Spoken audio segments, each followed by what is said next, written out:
आदरणीय बिहार की पत्रकार बंधु और हमारी भारत सरकार की इंडियन वाटर अथॉरिटी इंडिया की अध्यक्ष, उपाध्यक्ष और डायरेक्टर, सबसे पहले तो मैं बिहार,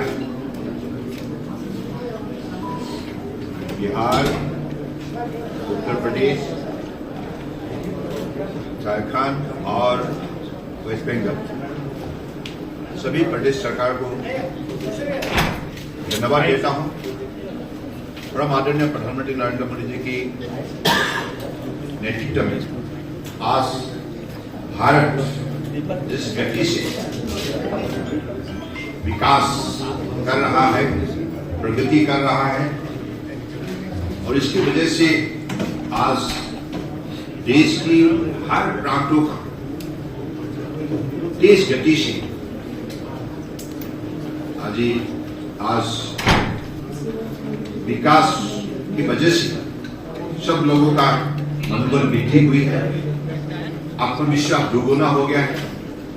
तो भारत दुनिया की चौथा बड़ी अर्थव्यवस्था बन चुका है। मोदी जी की कुशल नेतृत्व ने आज देशवासियों को विशेष रूप से शक्ति दिया है, सामाजिक न्याय दिया है, उनकी अर्थव्यवस्था को मजबूत किया है और इज्जत से जीने का एक शक्तिशाली माहौल खड़ा किया। और आज हम लोगों ने ministry of port shipping waterways की तरफ से बिहार की पुण्यभूमि पटना में हमारे सारे प्रदेश के मंत्री, अधिकारी और हमारे transporter, cargo operator, particularly cruise operator और अलग अलग बिजनेस हाउसेस की प्रतिनिधि का साथ कंसल्टेशन इवेंट हमने की है। और इस कार्यक्रम में आज हमें विशेष रूप से जो सहयोग हमें मिली है, खास करके बिहार प्रदेश सरकार की तरफ से, मैं आज इस सहयोग के वजह से जो भी आज कार्यक्रम सफल रूप मिले हैं, इसके लिए मैं विशेष रूप से बिहार की माननीय लोकप्रिय मुख्यमंत्री नीतीश कुमार जी को धन्यवाद देता हूं। और आज जैसे माननीय प्रधानमंत्री जी ने हमें निर्देश दी थी कि जलमार्ग विकास के लिए मजबूत कदम उठाना चाहिए और हर कार्यक्रम, हर परियोजना को सही समय पर लागू करना चाहिए, क्वालिटी इंप्लीमेंटेशन होना चाहिए और प्रदेश सरकार का साथ मिलकर कामों का गति को बढ़ाना चाहिए। तो उसी दिशा पर हमारा मंत्रालय काम कर रहा है। इसलिए मोदी जी के नेतृत्व में जो 11 साल की उपलब्धि हमें हासिल हुई है, आप लोगों को भी मुझे लगता है गर्व महसूस होगा, क्योंकि पिछली यूपीए की कार्यकाल में नेशनल वाटरवेज में cargo handling capacity ship 18 million metric tonne पर सीमित रहे। लेकिन नई नई पॉलिसी, प्रोग्राम, इनिशिएटिव के वजह से मोदी जी के नेतृत्व में आज जलमार्ग जिस हिसाब से विकास हुई है और इसकी वजह से 145 मिलियन मेट्रिक टन तक हमारे कार्गो हैंडलिंग कैपेसिटी बढ़ चुका है, यानी कि 700% ग्रोथ। तो इससे साफ यही है कि माननीय प्रधानमंत्री जी ने नेशनल वाटरवेज एक्ट 2016 के जरिए यूपीए कार्यकाल में सिर्फ 5 नेशनल वाटरवेज हुआ करते थे, लेकिन माननीय प्रधानमंत्री जी की मजबूत निर्णय की वजह से और सही कदम की वजह से 5 के बदले 111 तक नेशनल वाटरवेज बने गए और इनमें से आज 29 हमारे नेशनल वाटरवेज ऑपरेशनल बन चुका है। लगभग ऑपरेशनल उनकी वाटरवेज थे, लेकिन अब 5,500 से अधिक ऑपरेशनल नेशनल वाटरवेज बन चुका है। तो इसलिए जो जलमार्ग में जो विकास हुई है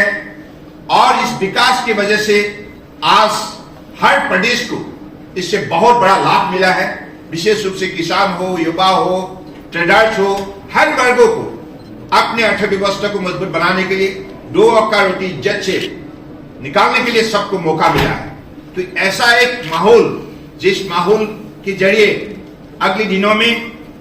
भारत को मोदी जी के नेतृत्व में दुनिया का सबसे मजबूत विकसित देश के हिसाब से हमें निर्माण करना होगा। उसी लक्ष्य प्राप्ति के लिए हर मंत्रालय के नई कदम उन्होंने अपनाया है और उसी हिसाब से पोर्ट शिपिंग वाटरवेज मंत्रालय की तरफ से भी अलग अलग कदम रचना की गई है। और आज आप लोगों ने देखा जैसे आज हमारे सारे प्रदेश के हमारे जो भी प्रतिनिधि रहे, उनकी जो आग्रह है कि बनारस से हल्दिया तक कैसा इंफ्रास्ट्रक्चर फैसिलिटी होना चाहिए, कैसे स्टेट ऑफ आर्ट फैसिलिटी होना चाहिए, इन चीजों को उन्होंने उल्लेख किया। तो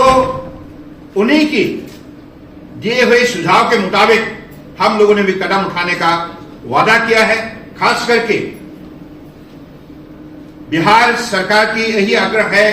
कि हमारे पटना हमारी नेशनल वाटरवेज की एक वाटरवेज के हब बने। तो एक हब बनने के लिए जो भी व्यवस्था चाहिए, खास करके वेसल रिपेयर फैसिलिटीज और इलेक्ट्रिक कैटामरन यानी कि ग्रीन वेसल और वाटर मेट्रो यानी कि टोटली पोल्यूशन फ्री हमारे सीमलेस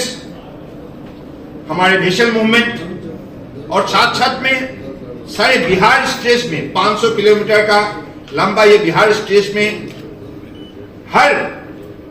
जो पोटेंशियल एरिया में अलग अलग जेटी हो, टर्मिनल हो, मल्टी मॉडल हमारे टर्मिनल हो, इन चीजों का विशेष रूप से निर्माण होना चाहिए। तो जैसे उन लोगों ने आग्रह किया था, तो हम लोगों ने भी निर्णय किया है